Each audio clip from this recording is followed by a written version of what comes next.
Please welcome your panel on institutional investors managing for the long term, moderated by co-chair of the Institute's Global Capital Markets Advisory Council, Chris Ailman.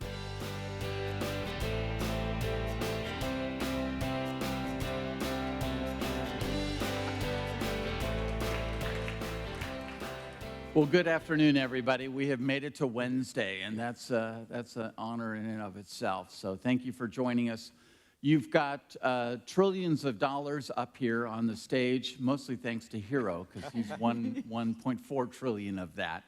But we're going to run through a whole bunch of issues that face institutional investors these days.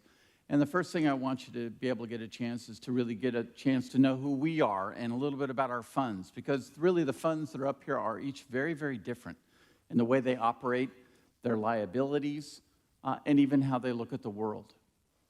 So I'm Chris Ailman. I'm the Chief Investment Officer of the California Teachers Pension Plan. I always emphasize teachers because people hear about CalPERS so much.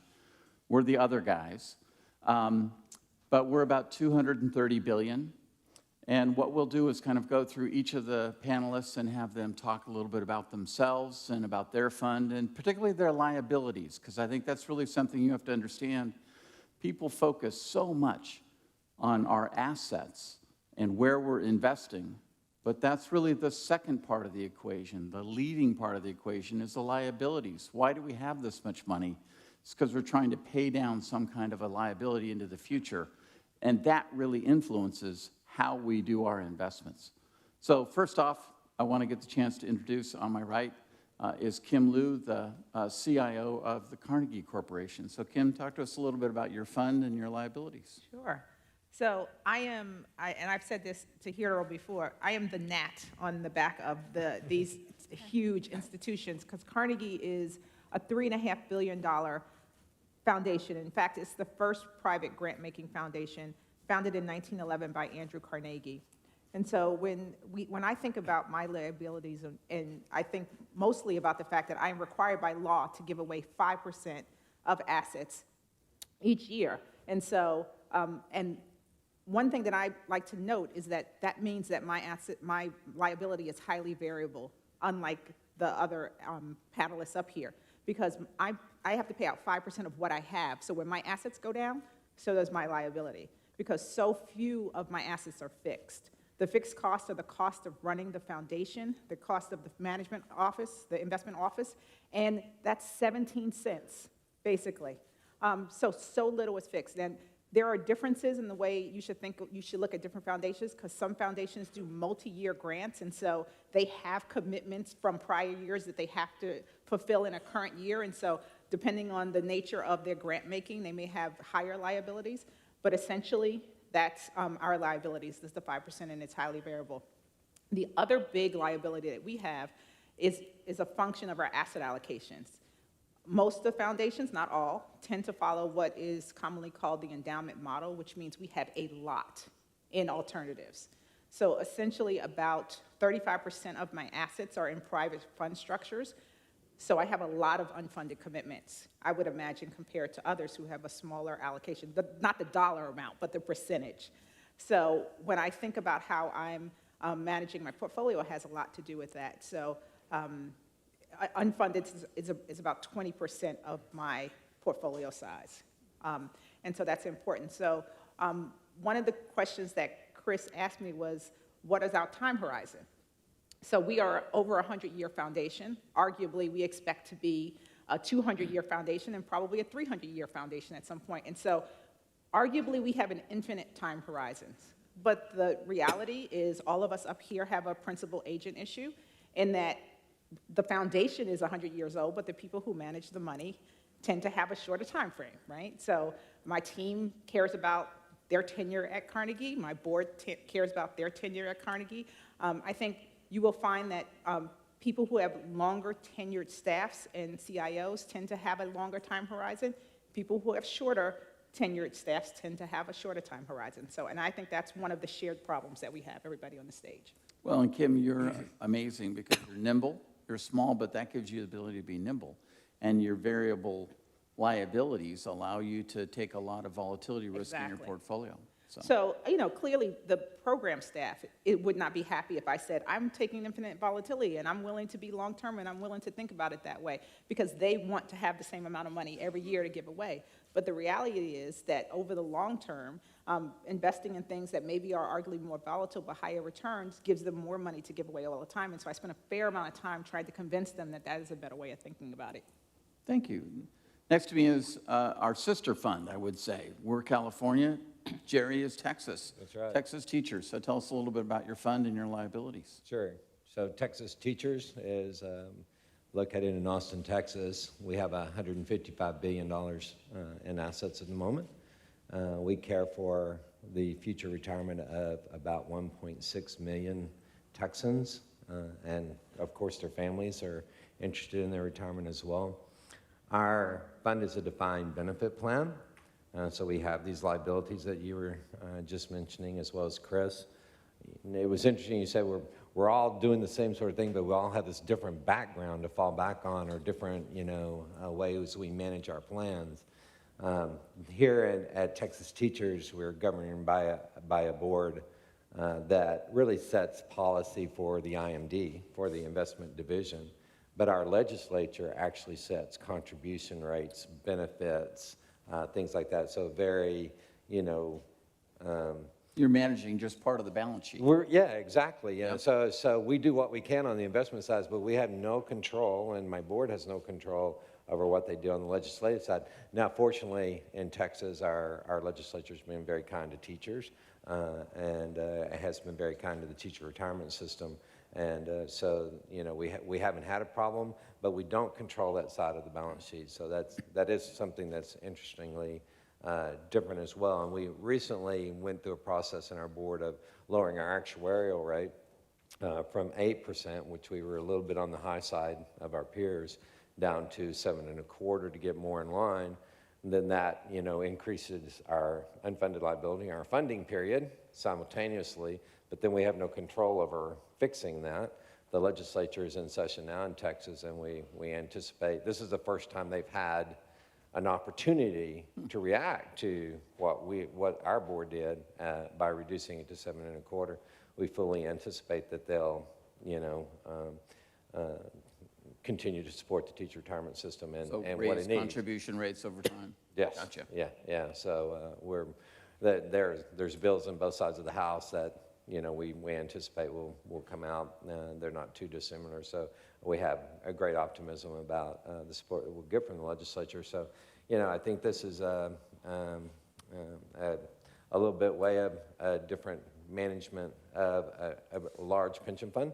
But I think on the asset and the IMD side, we're probably more similar than we're different on the benefit structure side. So, What would you say is your average time horizon for your investment portfolio? our average time horizon for the current invested portfolio, I would say 10 years is what we concentrate on. Obviously our long-term view is way out there, and I don't think we can really control that long-term view. We're trying to make 7.25%. Over the next 30 years. But, when you think about the information and when we do asset allocation and studies, we don't get that information. People don't supply that information, right?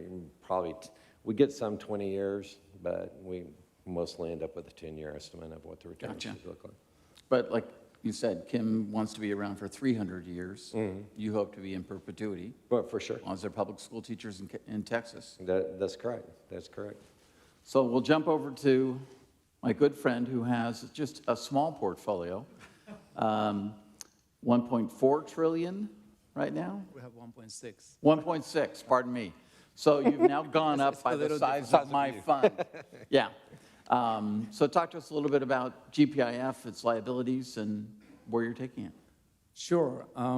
For the people who are not familiar with GPIF, I think the name is quite misleading because Government Pension Investment Fund, and a lot of people think this is the public sector employees pension scheme, but in reality, this is more like U.S. Social Security. And every single Japanese, whether they work in a public sector or private sector, or the people who don't even work, are part of this, the pension scheme. And the difference between U.S. Social Security and Japanese Social Security is we are both designed as a pay-as-you-go system. So basically, current, like working, the generations are paying to retired people. And we also have that, but the difference is, for that, the pay-as-you-go system to be sustainable, we need to have enough number of young people supporting retirees. And some time ago, Japanese government realized it's not going to work out because we are getting into the real age society.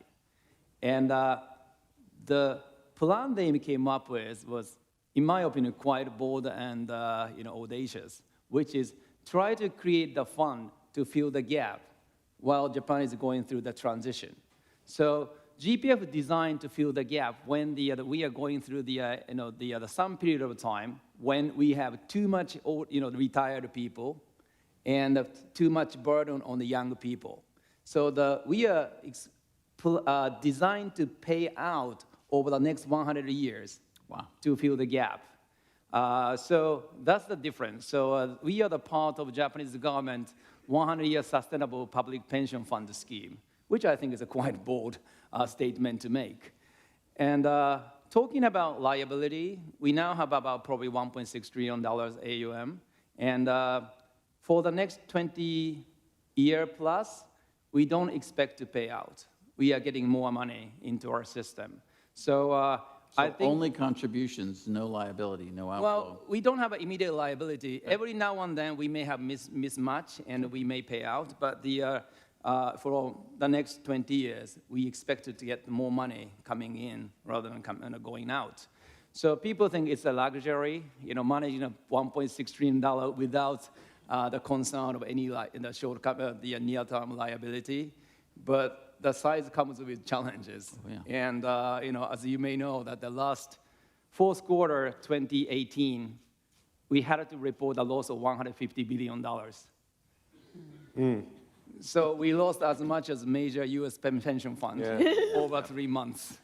And luckily, we now get back into profit. But the size comes with a challenge. And that's, led me to believe in GPIOF should contribute more to make the whole capital market sustainable, rather than trying to pick and choose a good one. Because at the end of the day, GPIOF owns the capital market.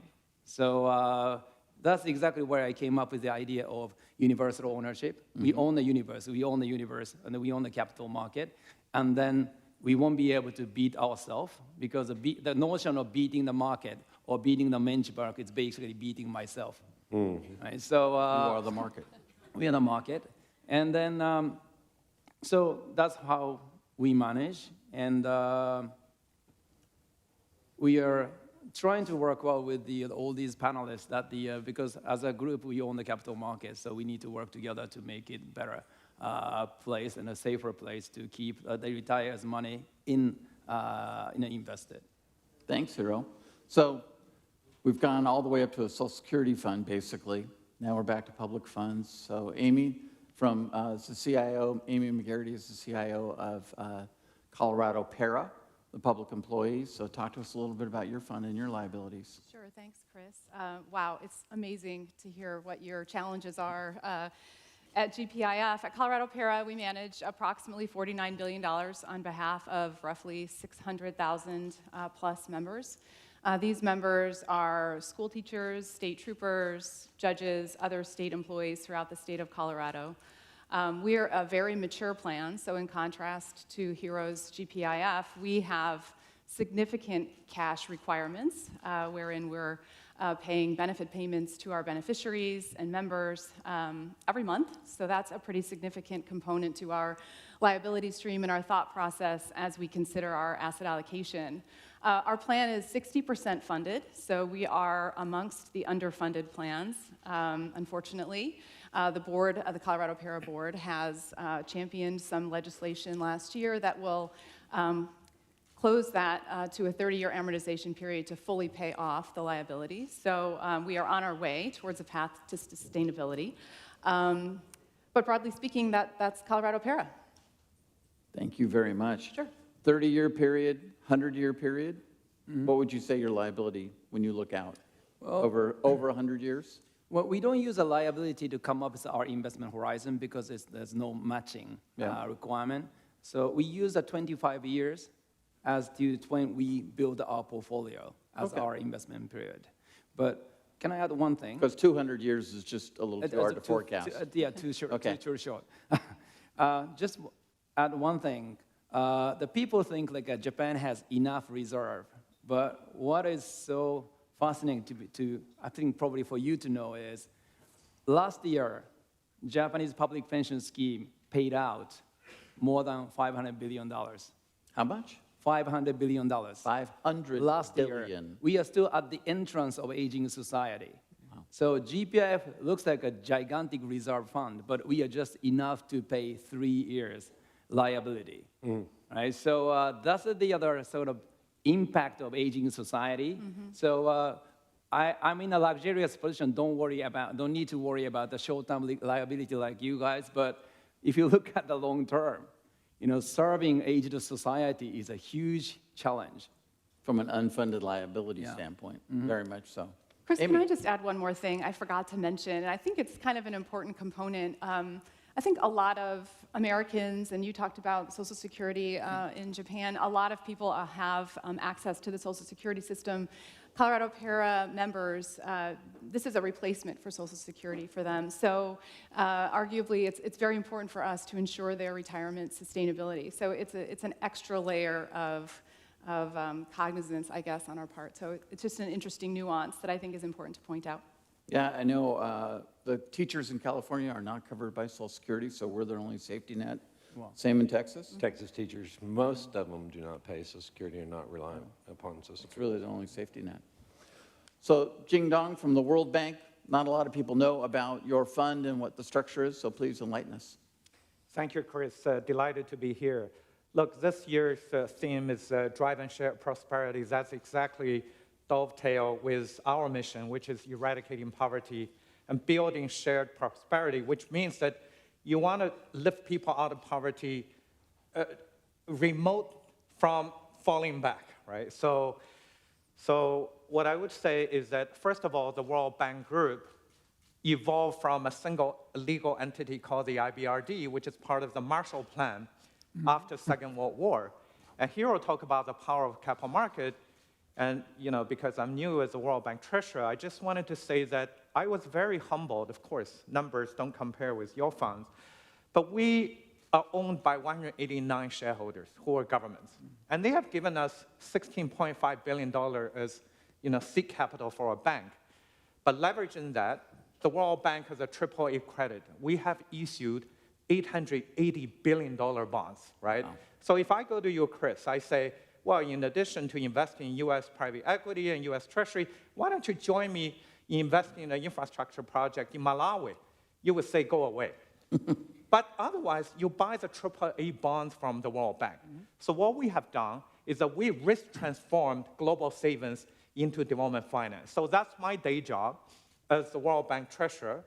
Issuing bonds every year, we do about 50, 60 billion. So in 3 years, we'll go over 1 trillion.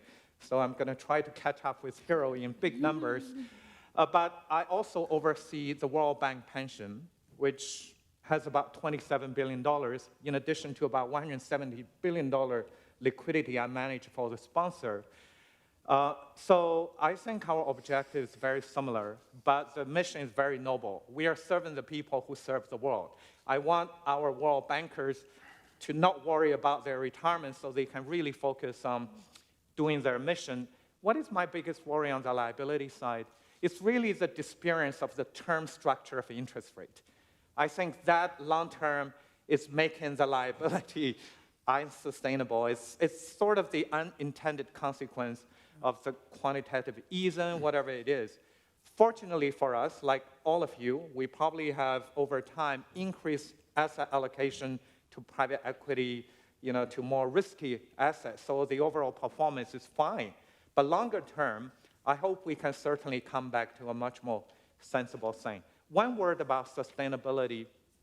We look at it, of course, we'll come back to the topic, but I just wanted to say, at the World Bank, sustainability is in our DNA. it's sustainability of our pension, sustainability of the world. So I think while each of us, of course, is doing our job as asset owner to reduce and eliminate idiosyncratic risks, whether it's environment, governance, it's really how we collectively will overcome the systemic risk. That is, I can do well on Titanic, but does it really matter, right, as an individual? How we can then collectively steer the ship off the iceberg so that, it's safe. That's really the topic. I look forward to that discussion. Well, part of the challenge, you heard people talk about 30-year liabilities, 100-year liabilities, 200-year liabilities. We're humans. As was pointed out, we have short-term horizons. Just naturally, our staffs have short-term horizons. How do you guys think about translating that into sustainability? What does it mean to you and your fund? So you brought up, Jingdong, that you guys, it's in your DNA. What does that mean? What does it look like? Give you a couple of examples, right? I think, so this is a little broader. A finance minister of a client country of us worries about his national airline has to import oil. What if the oil spikes and his government budget doesn't really have the money to sustain its economy, right? So we actually step in to provide commodity oil hedge. Stepping in as a AAA, we face the Wall Street, so we can get the best price and pass on that to the client. That's sustainability.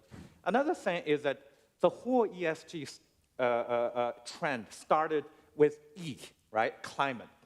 So 2008, the World Bank was very honored to be the world's first issuer of green bond. So we issued some couple $100 million Swedish krona, and that was it. It was a niche, feel-good thing. And we are very honored now. It's a $170 billion asset class, right? So there are things that we are doing in terms of steering a strategic conversation in using our balance sheet, using our global thought leadership to draw attention to this. It's the same with food security, with clean water. So therefore, recently, in addition to us doing our own sustainability, we advised government Fiji, Nigeria, on their first green bond issuance so that they can also, put sustainability in a much more focused way. And we also did, I feel very good, a blue bond for Seychelles. Seychelles is very vulnerable to rising sea level, to really address fishery and ocean challenges these countries face. So we tackle sustainability in a broader sense. But I think for this panel, of course, we're so thrilled with the partnership with GPIOF and our fellow CIOs and pension funds. And I'll probably defer to Hiro to articulate that idea because he initiated it. Well, you brought up the concept of a universal owner. One hand, you own the market, but on the other hand, are you thinking long term that you are responsible for the world 50 years, 100 years from now? I came up with the concept of universal ownership after I struggled to persuade my own team and also the asset managers. Their mind is so fixated in they need to make a short-term return, they need to beat the market. And I try to convince them, our goal is to make our portfolio sustainably managed over the next 25 years. And everybody says, yes, we agree that. But when we look at everything we do and everything our asset managers do for us, it didn't appear to be in line with what we are talking about. So I need to make it very clear that GPIOF using as the typical role model of a universal owner because people find it easier to understand GPIOF as a universal owner because we own 10% of the Japanese market, about 1% of the global equity index. So people can picture us the global, the universal owner. But I've been saying all of us as a group are universal owner, and nobody can make enough offer to cover loss we experienced in the global financial crisis, all those kind of stress, when the systemic risk hit the market. Okay. All our effort made to beat the market or get some extra return from particular, the other strategy is not going to be good enough. So as a group, we should focus on something to make the capital market more sustainable. And then I again face a situation. Everybody says, yes, sustainability is good. We are doing it. But looking at what they do, I didn't agree they're really taking those sustainability issues into their daily investment analysis and decision. That's where I came up with the concept of ESG integration. Because I found it much easier to communicate what we are trying to achieve by telling them, GPIOF expect you to integrate ESG into your investment analysis and investment decision, rather than telling them, we like you to manage the portfolio sustainably, right? So, and also, everybody don't like the short-termism. Yeah, it is actually applicable to your comment of, that's what the Governor Carney of Bank of England called the tragedy of horizon. For the fixed income investor, they have their own maturity or duration. And most of the ESG risks are not going to materialize within 5 or 7 years time frame. So that's why people pay no attention to those kind of things. That's exactly what the tragedy of horizon means. So fixed income is a bit more difficult. That's why we need to come up with a platform together with the World Bank, how to mainstream ESG in a fixed income. And recently, we created a structure where all of our asset managers have access to the World Bank Group, the green bond issuance. Yeah. I think you said earlier, investing into World Bank bond itself is a way for the other institutional investor to contribute to sustainable development in the world, because you turn that into sustainable investment. But making your bond green, I think that we are making that thesis more explicit. Yeah. Yeah. That's why we have been focusing on how to make the green bond investment as a way to communicate. We want the ESG as a part of our portfolio. Can I just quickly add that, yes, indeed, the $880 billion bonds we issued, most of them were white label bonds because we claim everything's sustainable. But really, 10 years ago, we realized we have an incredible convening power in sending the right signal, in drawing focus on specific issues. Started with green, SDG, whether it's nutrition, women empowerment, whether it's ocean challenges, so on and so forth. This is where we welcome this partnership with GPIOF with a committed asset class creation. It's not sort of greenwashing. It is really through this we come up with a much more rigorous reporting, accountability, disclosure, transparency standard. So after 150 green bonds we have issued, being part of the group that made the global green bond standard, this is where we felt that if we can share this with a larger community and with obviously GPIOF as a global calling power, we can make a systemic difference.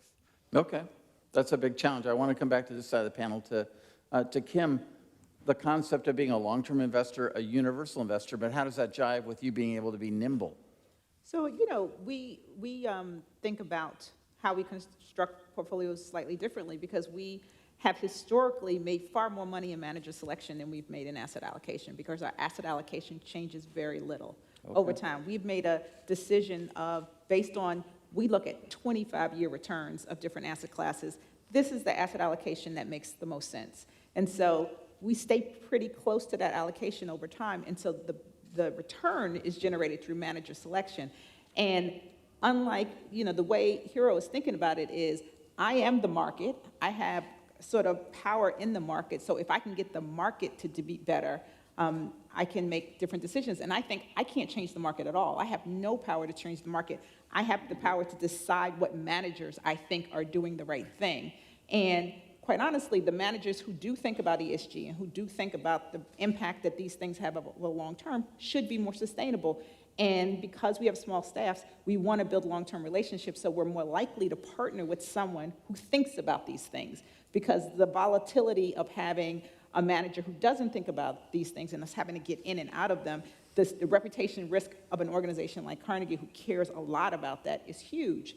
And so it's much more in choosing who we think are doing the right things, and, and trying to get the team focused on what those right things will be over the long term. So we spend a fair amount of time each meeting with our committee picking a long-term topic that we think is an issue that is important either to the world or to our portfolio, that we think we need to focus on this, because if we don't get this right, it's going to be a problem. And so we'll have a demographics panel, we'll have an ESG panel, we'll have a contagion. We had a contagion panel one time.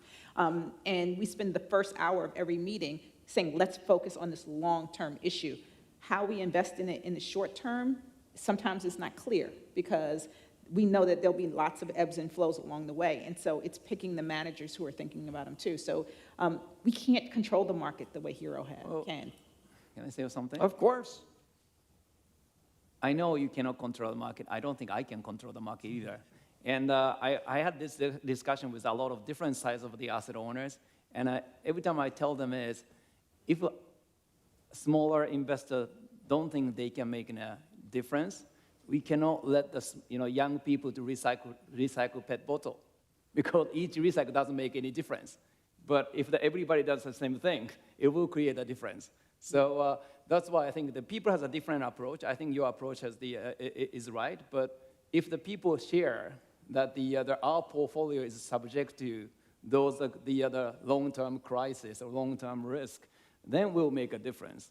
Not just to make the society better, but just even looking at our own portfolio. Mm-hmm. I have much more confidence or conviction to tell climate will tend to increase, or the population explosion will happen in Africa. And if we don't provide education, we have a huge immigration into the other continental Europe.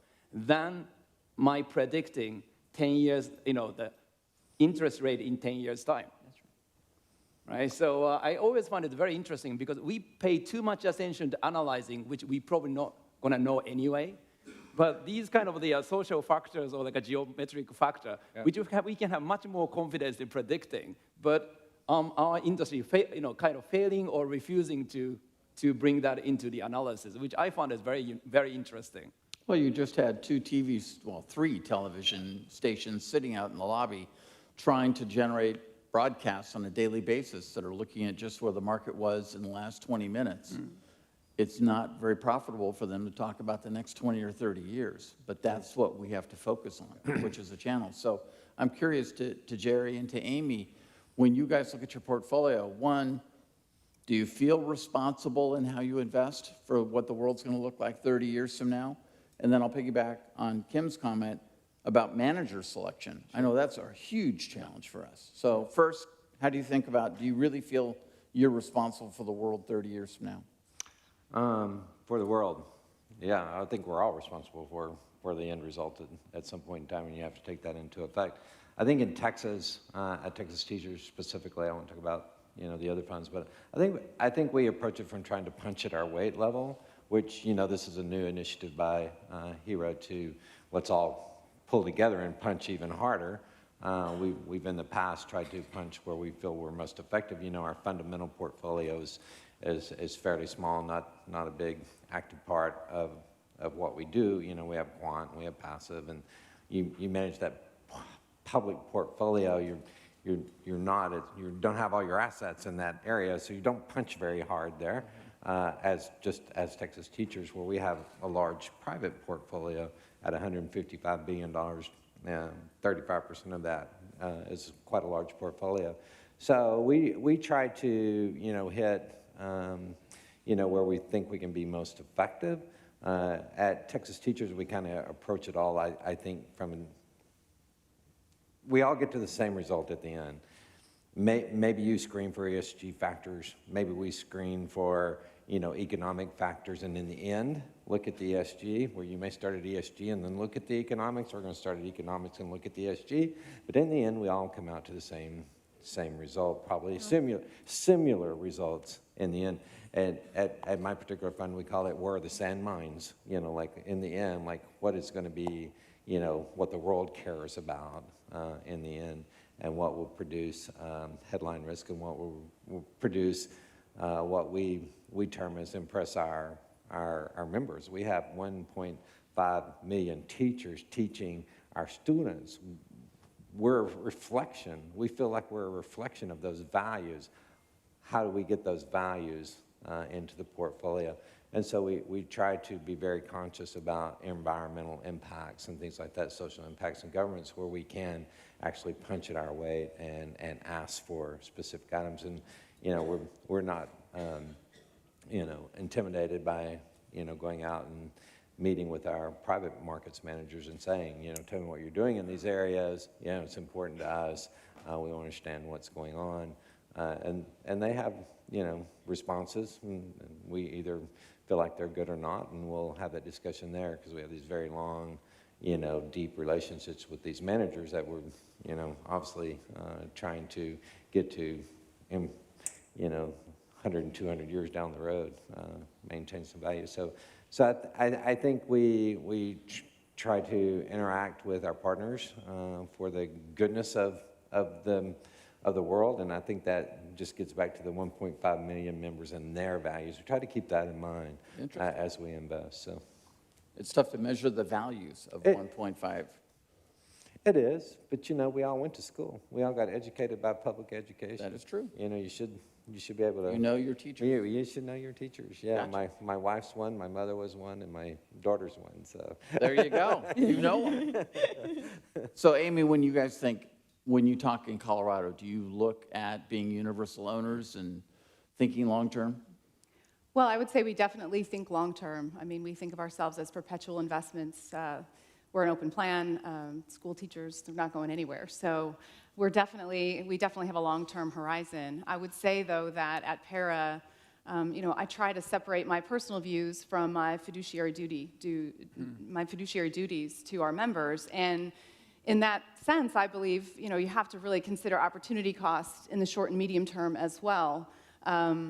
And so while we definitely have a long-term horizon and incorporate ESG factors into our investment process and philosophy, we also, you know, we may not take, when we're picking an oil company, we may not take a 30-year view on stranded assets. We may take a 5 to 10-year view on that security. So I guess, you know, we manage over 60% of our assets internally at Para in the public asset classes, largely equities and fixed income. And so that affords us an opportunity to incorporate explicitly ESG factors as part of the overall mosaic of choosing securities. So I would say definitely not the only driver. We don't have an ESG mandate at all, and we don't think we need one or want one.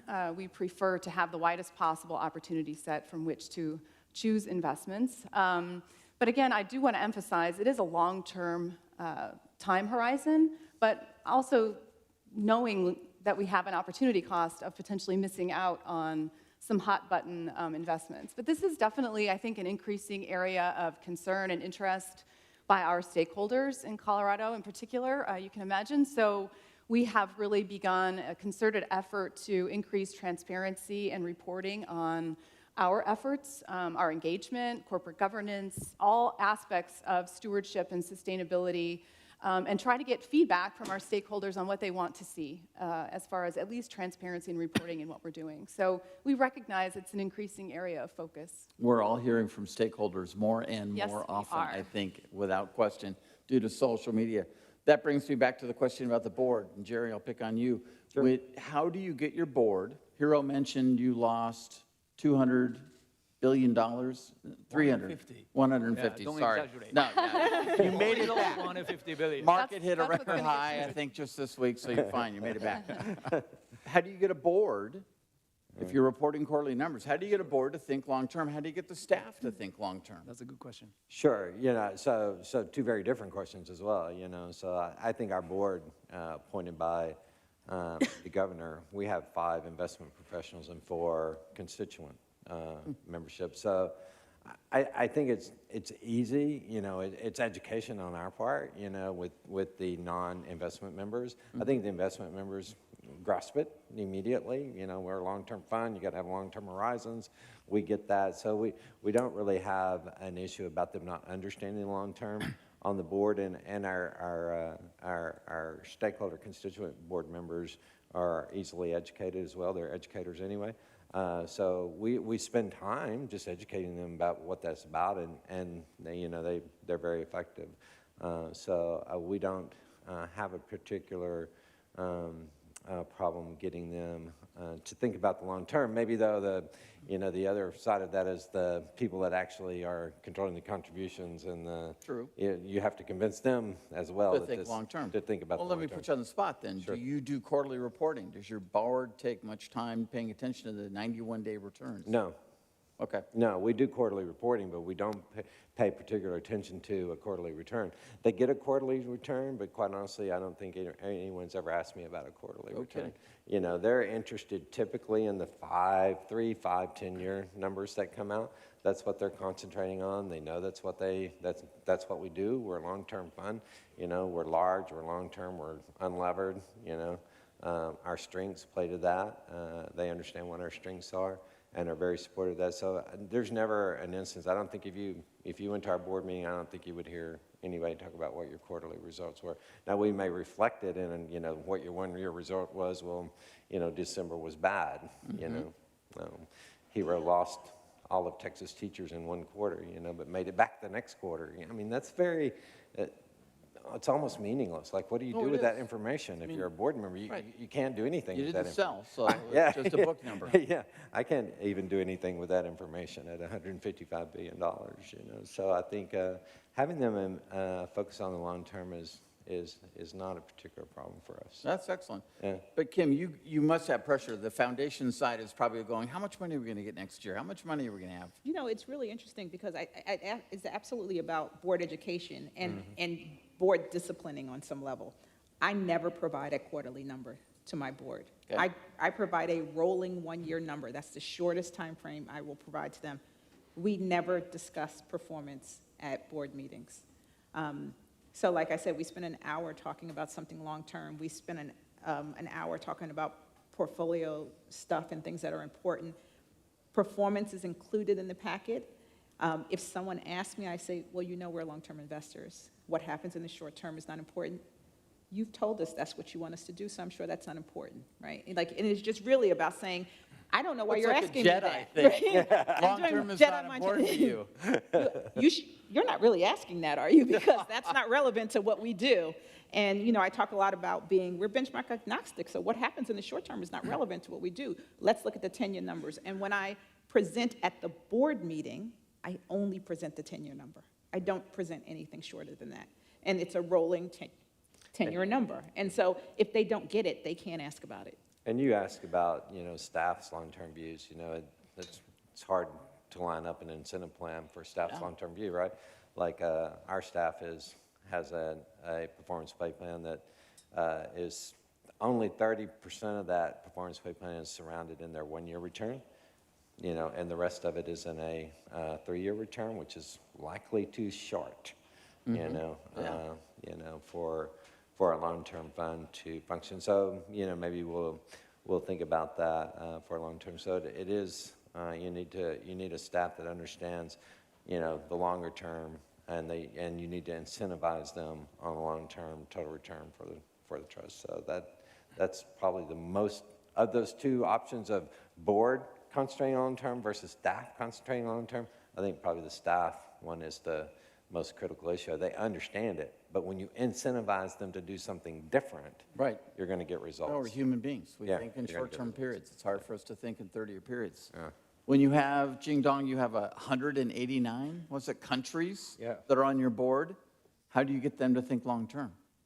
Well, actually, it is our board who has given us a mandate for our twin goals on a sustainable way. So that we do certainly have the support from the board. It is really how we translate it into actionable items. So, Chris, I have to mention some numbers because if I don't, my colleagues will not allow me to go back. Just to highlight some of the global challenges. So, right now, still 800 million people don't have enough food. 2 billion don't have access to clean water. 4 billion don't have access to sanitation. Over 1 billion have no access to any financial services, impacting especially women.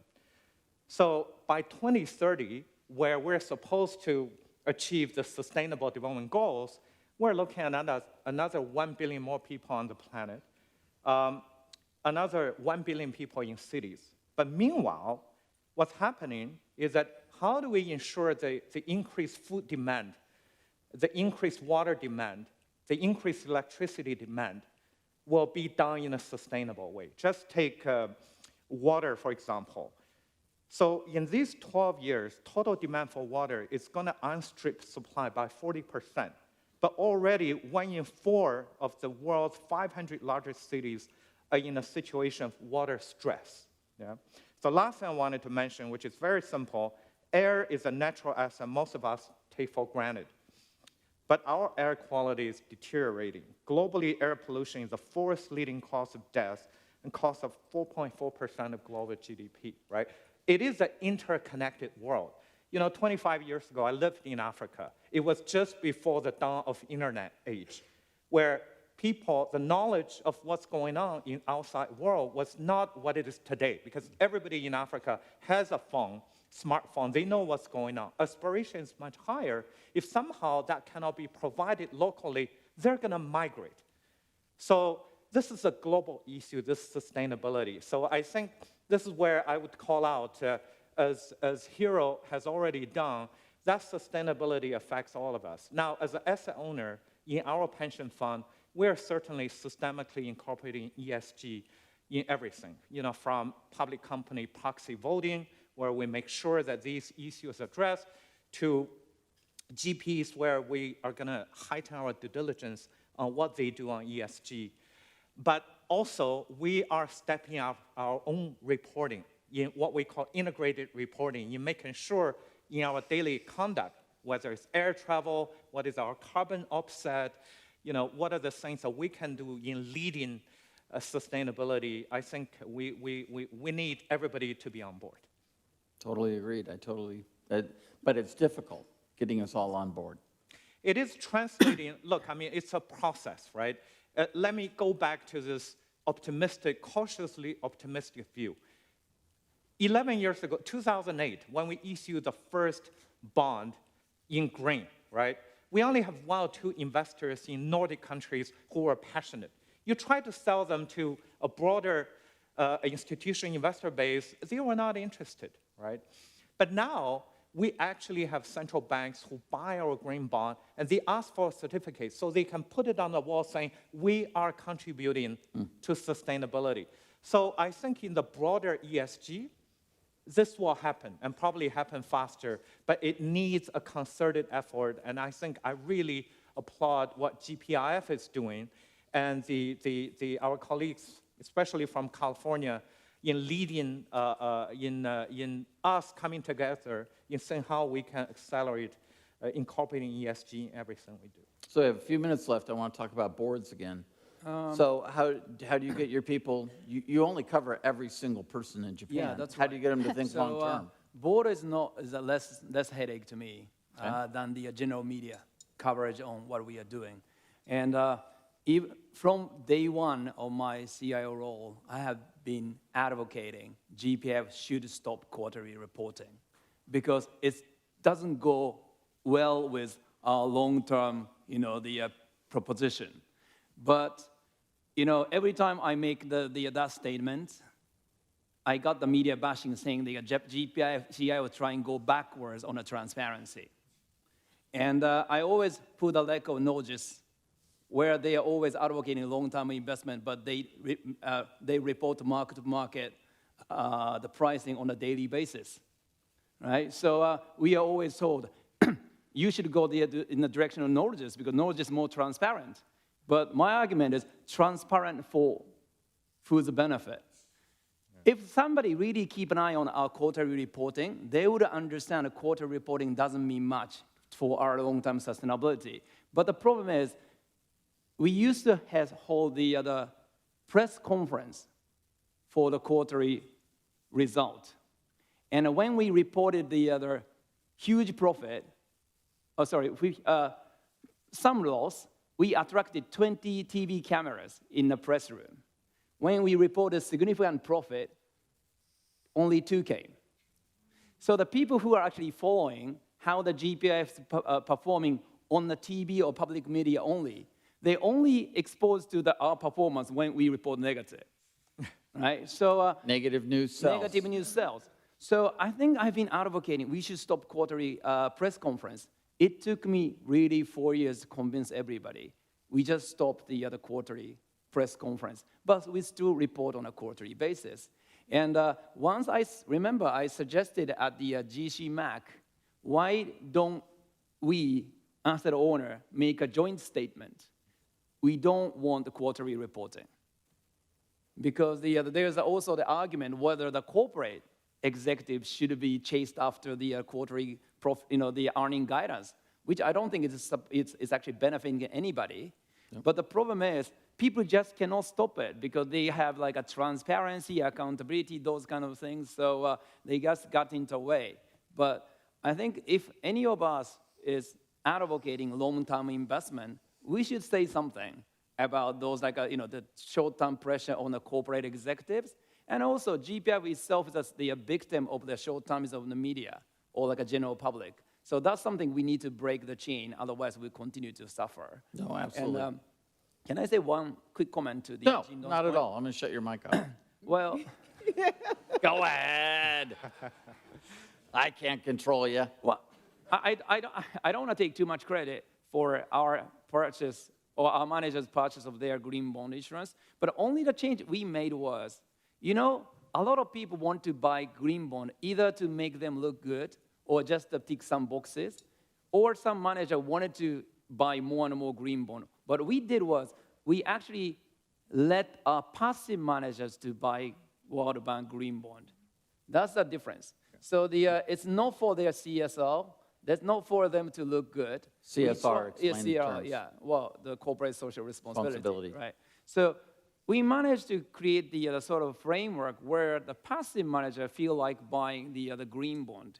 And they are now asking the World Bank Group to even issue longer-term green bond, right? It makes only sense when it's long enough, right? So there are several things we can do as an asset owner to change the system rather than just letting some people claim they are doing better than the others on these sustainability issues. Well, and it's changing the mindset to think longer term. There is focused capital on the long term that BlackRock, CPPIB, and McKinsey started. Yeah. And one of the benefits of the ESG propaganda is this time we really get very little media bashing on our quarter reporting. The reason why was the media who are most tough on our negative short-term performance, they love our ESG campaign. Mm-hmm. So actually, they had to make some positive a remark on our short-term performance as well. So I think the beauty of the ESG of these kind of things, it involves everybody, all the different stakeholders. You probably have only teachers may have the similar value, but we have 100 million Japanese people. Everybody has a different value. Mm-hmm. So that's why ESG involves more people into this campaign. That's why I think the ESG, again, has another benefit. Mm-hmm. Chris, I think if you're, progressive and we've got to have the best talent. The best talent coming up now is concerned about these issues. Absolutely. So if you're not out there, addressing them, and however you're going to address them, you're going to have a misalignment in your talent pool as well. So I think it's important that we pay special attention to it as we build an investment future. For the long term, you're going to have to deal with the current talent pool, and they're interested. So watch the panel because I'm going to surprise them. We have 5 minutes left. I'm going to ask each of you to think about, we often get the question as CIOs, what keeps you up at night? And my favorite answer, it's old, but I always say, I sleep like a baby. I wake up every 2 hours and I scream. Problem is now I'm of a man of a certain age. I wake up every 2 hours anyway. But, and I think about the markets. But what is, in the next year to 2 years, what's the risk you're concerned about, that you're looking about? And just, we only have 5 minutes, so a short paragraph about why you care about that. Kim, I'm going to start with you. I wish you hadn't. Okay. No, I'll start with Jing Dong. Yeah. So, look, I wanted to say that from now to 2030, where the global community has committed to achieve certain sustainable development goals, and we need about 4.5 trillion per year to get there, the world has enough savings to do this. but the gap is over $3 trillion. How we as a community, because World Bank money is a drop in the bucket, we have to turn developing country development into a sustainable, attractive asset class to all you guys, right? So I think this is really, not that I keep waking up in the night, but how we as asset owners collectively make a difference. I think this is really making my job very exciting. So capital market plays a critical role. And asset owners on the buy side, we count on you to come in. But on our side, we have to work with developing country government to make that sustainable and attractive. And I'm going to jump on there because I don't think that gets enough play in the USA. So we're talking about the UN's Sustainable Development Goals, SDGs. All you have to do is Google that. You'll see a wheel of color, and that will help you explain, I believe, the 18 SDGs. 17. And those goals by 2030. Come join the UN. There you go. Chris. So, Thank you.